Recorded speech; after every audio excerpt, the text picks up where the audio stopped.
আজ 26/10/2025। আজকের একটা নতুন টপিক যে ভগবান কৃষ্ণ আর হজরত মোহাম্মদ অর্থাৎ ইসলাম ধর্মের শেষ নবী হজরত মোহাম্মদ কি একই ব্যক্তি? তো অনেকের মধ্যে অনেক রকম হবে। কেউ বলবে একই ব্যক্তি না, আবার কেউ বলবে একই ব্যক্তি। তো আমার কথা দিয়ে আমি বলি হজরত মোহাম্মদ অর্থাৎ শেষ নবী অর্থাৎ ভগবান কৃষ্ণ একই ব্যক্তি অর্থাৎ একই জন। এবার তোমরা বলবে যে যুক্তি দাও, অর্থাৎ যুক্তি দেন যে ওনারা কীভাবে এক হলো। কেননা ইসলাম ধর্মে বলা হয় যে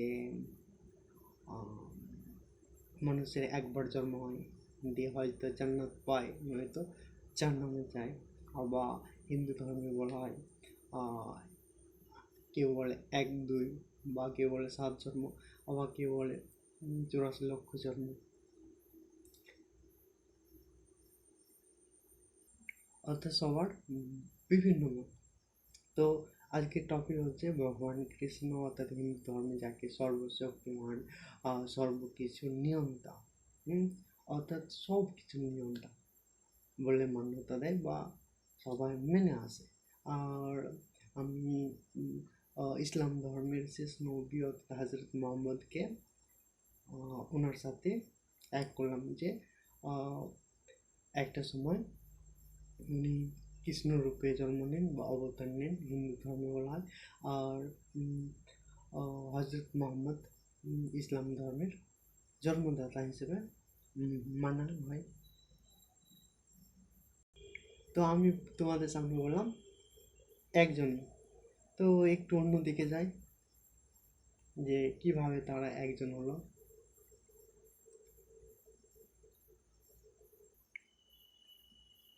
এই জগৎ বা ভারতের শাসন ব্যবস্থা পরিচালনা করার জন্য একটা নিয়ম থাকে, অর্থাৎ পালন করার জন্য। যেমন পরিবারে পালনা করে বাবা মা। তো একটা পরিবার পালন করার জন্য বাবা মাকে দরকার। তো এখানে বাবাকে মাকে বাবা আর মা অর্থাৎ পরমাত্মাকে কিন্তু আমি 2 নামে অভিহিত করি। অর্থাৎ পরমাত্মা হচ্ছে পরম আত্মা, অর্থাৎ মা শেষে যুক্ত আছে পরমাত্মা, অর্থাৎ ওনাকে পরম আবাসে নিবাসে অর্থাৎ পরম ধামে নিবাসে। আর বাবা অর্থাৎ প্রাইম মিনিস্টার অর্থাৎ পালনকারী, অর্থাৎ ভারতের শাসন ব্যবস্থা যেমন রাষ্ট্রপতি শাসন, আবার প্রাইম মিনিস্টার অর্থাৎ প্রধানমন্ত্রী। ভারতের শাসন ব্যবস্থা যেমন প্রধানমন্ত্রী পরিচালনা করে, আবার আমেরিকার শাসন ব্যবস্থা প্রেসিডেন্ট পরিচালনা করে। তো আমাদের ভারতের শাসন ব্যবস্থার উপর নির্ভর করে এই জগতের নিয়মকানুন তৈরি হয়ে আছে। তো এখন কথা হচ্ছে ভগবান কৃষ্ণ শেষ নবী অর্থাৎ হজরত মোহাম্মদকে এক, আমি বলেছি এক। তো যেহেতু তারা এক, অর্থাৎ বাবা মা যেমন সংসারে থেকে পালনা করে, তেমনি এই যে সংসারকে অর্থাৎ জগৎকে পালন করার জন্য নিচে তো আসতে হবে, সবার মধ্যে থেকে পালনা দিতে হবে। তো কে পালনা এসে দেয়? ভারতের শাসন ব্যবস্থা কে পরিচালনা করে? প্রেসিডেন্ট না অর্থাৎ রাষ্ট্রপতি, না প্রাইম মিনিস্টার অর্থাৎ প্রধানমন্ত্রী?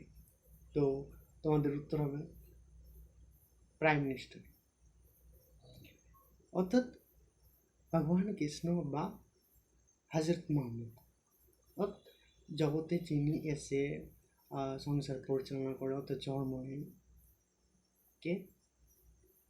হিন্দু ধর্মে যাকে সর্বশক্তিমান সর্বনিয়ন্তা বলা হয় অর্থাৎ ভগবান কৃষ্ণ আবার ইসলাম ধর্মে বলা হয় হজরত মোহাম্মদ কিন্তু প্রেসিডেন্ট, অর্থাৎ অর্থাৎ এখানে দুইটো, অর্থাৎ প্রেসিডেন্ট আর প্রাইম মিনিস্টার, অর্থাৎ দুই ভাগে তৈরি করা ছিল। কখনো প্রাইম মিনিস্টার চালনা করে, কখনো প্রেসিডেন্ট। তো আমি অন্যদিকে যাচ্ছি না, সহজ কথাই বলছি। যিনি পালন করে অর্থাৎ প্রাইম মিনিস্টার, অর্থাৎ বিভিন্ন নামে আখ্যায়িত করা হয়, অর্থাৎ বলা হয় হিন্দু ধর্মে যে ভগবান রূপে রূপে জন্ম নেয় বা রূপে রূপের মাধ্যমে আসে। আর অপরদিকে যদি দেখা হয় যে আল্লাহ, অর্থাৎ আমি ইংরেজি শব্দ একটা পেয়েছি আমার মনের মধ্যে আসে, আল্লাহকে অল ল, ALL অল ল। তো এখানে অল্লাহকে অর্থাৎ আল্লাহকে অর্থাৎ ভগবানকেও কিন্তু আল্লাহর রূপে স্বীকার করা হয়। তো আমি ওই সাইড যাচ্ছি না, অর্থাৎ সহজ ভাষায় বলছি যে ভগবান অর্থাৎ আল্লাহ, অর্থাৎ জগৎ পরিচালনা করার জন্য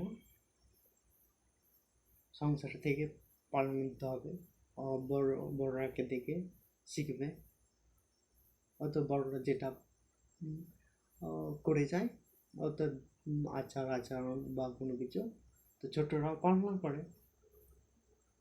তো এ থেকে একই ব্যক্তি অর্থাৎ ভগবান কৃষ্ণ অর্থাৎ ইসলাম ধর্মের শেষ নবী একই ব্যক্তি। এবার তোমাদের কি অর্থাৎ যুক্তি, অর্থাৎ যেটা আজকে টপিক, যে হিন্দু ধর্মের ভগবান কৃষ্ণ আর ইসলাম ধর্মের শেষ নবী হজরত মোহাম্মদ কি একই ব্যক্তি? এবার তোমরা কমেন্টে জানিও তোমাদের মত আমার মতের সাথে মিলবে কিনা। ঠিক আছে, আজকের মতোই এইটুকুই তোমাদের সামনে আমার মত অর্থাৎ আমার মতো করে তুলে ধরলাম। ঠিক আছে, ভালো থেকো, সুস্থ থেকো।